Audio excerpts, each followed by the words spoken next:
ये मुनीबा मज़ारी की बहुत ही फेमस स्पीच का हिंदी ट्रांसलेशन है। इसे सुनने के बाद एक बात की गारंटी मैं देता हूँ कि आप बहुत दुखी होंगे और उसके बाद आपके लिए कहानी इतनी इंस्पायरिंग हो जाएगी ना कि आप इस कहानी से प्यार करने लगेंगे। आप ये समझ जाओगे कि जीवन में इतना संघर्ष भी होता है। तो स्टार्ट करते हैं।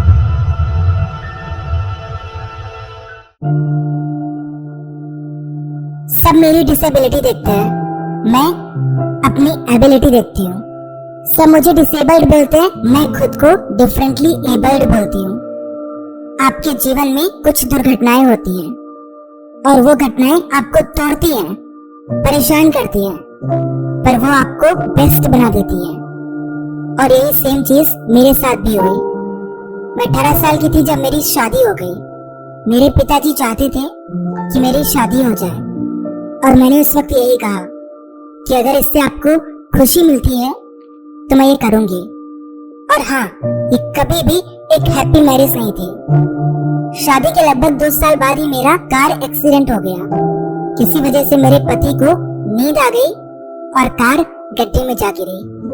उन्होंने कार से बाहर कूदकर खुद को बचाया। मैं उनके लिए बहुत खुश हूँ, पर मैं कार के अंदर रह गई और मैंने बहुत सारी इंजरीज को सस्टेन किया। लिस्ट बहुत लंबी है, डर मत जाना।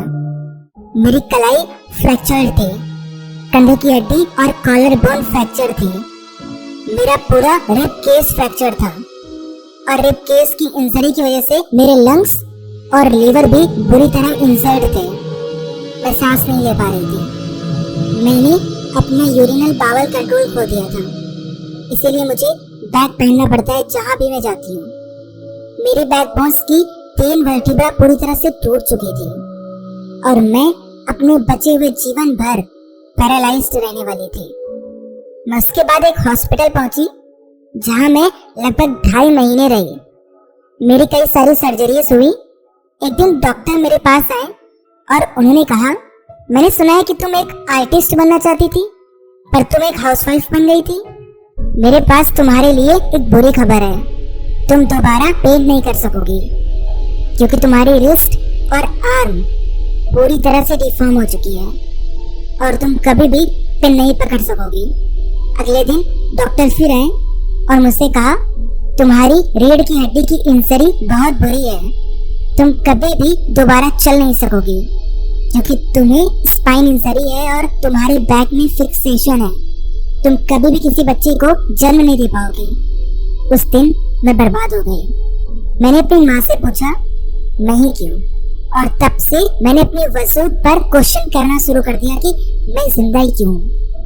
और तब मैंने ये महसूस किया कि शब्दों में भी आपको आराम देने की ताकत होती है। मेरी माँ ने मुझसे कहा कि ये वक्त भी गुजर जाएगा, भगवान के पास तुम्हारे लिए इससे अच्छा प्लान है। मुझे नहीं पता कि वो क्या है, पर उसके पास था। और उन सभी परेशानियों और दुख के बीच वो शब्द इतने जादुई थे कि उन्होंने मुझे चलते रहने का साहस दिया। एक दिन मैंने अपने भाई से कहा, मैं जानती हूँ कि मेरे हाथ डिफॉर्म्ड हैं, पर मैं हॉस्पिटल की इन सफेद दीवारों को देखकर थक चुकी हूँ। इन सफेद कपड़ों को पहनते पहनते थक चुकी हूँ। मैं अपने जीवन में रंग भरना चाहती हूँ। मैं कुछ करना चाहती हूँ। मुझे कुछ कलर्स दो, मुझे कोई छोटा सा कैनवस दो, मैं पेंट करना चाहती हूँ। तो उसके बाद पहली पेंटिंग जो मैंने बनाई थी वो थी ऑन माय डेथ बेड, जहाँ पर मैंने पहली बार पेंट किया। वो केवल आर्ट का एक पीस या मेरा पैशन नहीं था, वो मेरी थेरेपी थी।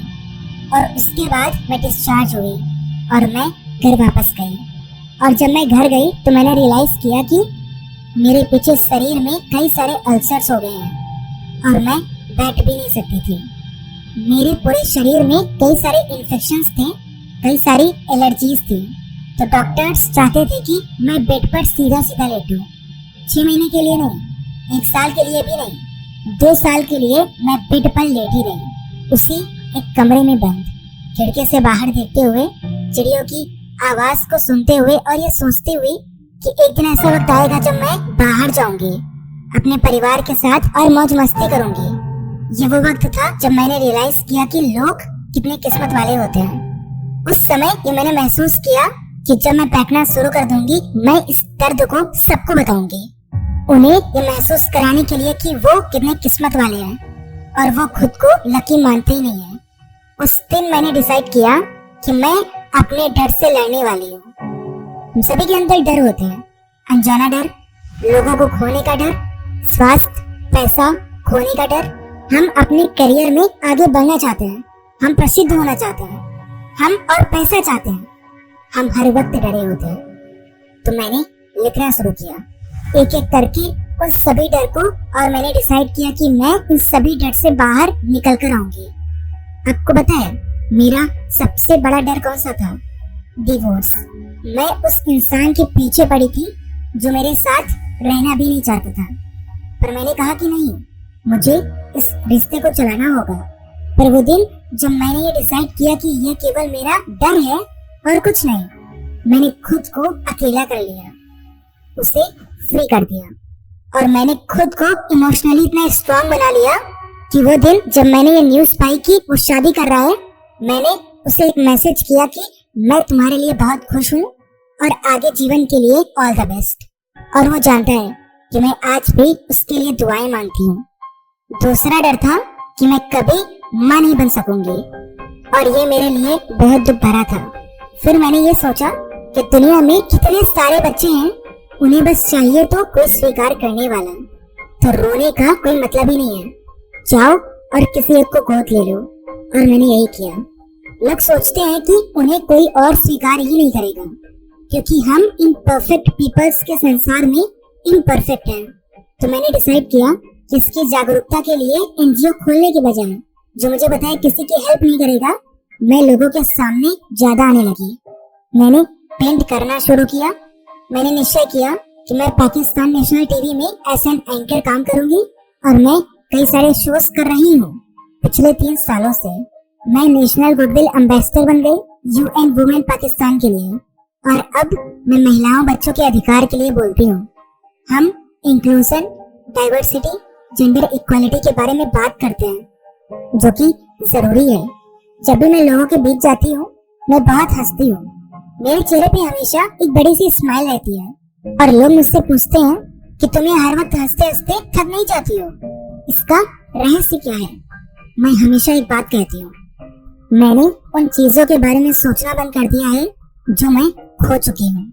वो लोग जिन्हें मैं खो चुकी हूँ, लोग और चीजें जो मेरे साथ होनी चाहिए वो मेरे साथ हैं। और कभी कभी किसी का ना होना आपको एक बेहतर इंसान बनाता है। उनके ना होने को सेलिब्रेट करो, ये भी हमेशा एक ब्लेसिंग होती है। अपने जीवन को पूरी तरह से जियो, जैसे भी हो खुद को स्वीकार करो, खुद के लिए दयालु बनो। मैं दोबारा कहूंगी, खुद के लिए दयालु बनो, क्योंकि केवल तभी आप किसी और के लिए दयालु बन सकते हैं। खुद से प्यार करो और उस प्यार को फैलाओ। जीवन कठिन होगा, उतार चढ़ाव भी होंगे, परीक्षाएं भी होंगी, पर वो केवल आपको स्ट्रांग बनाएंगी। जब आप खुद को जैसे भी हो वैसे ही एक्सेप्ट कर लोगे, दुनिया आपको पहचान जाएगी। ये सब आपके अंदर से शुरू होता है।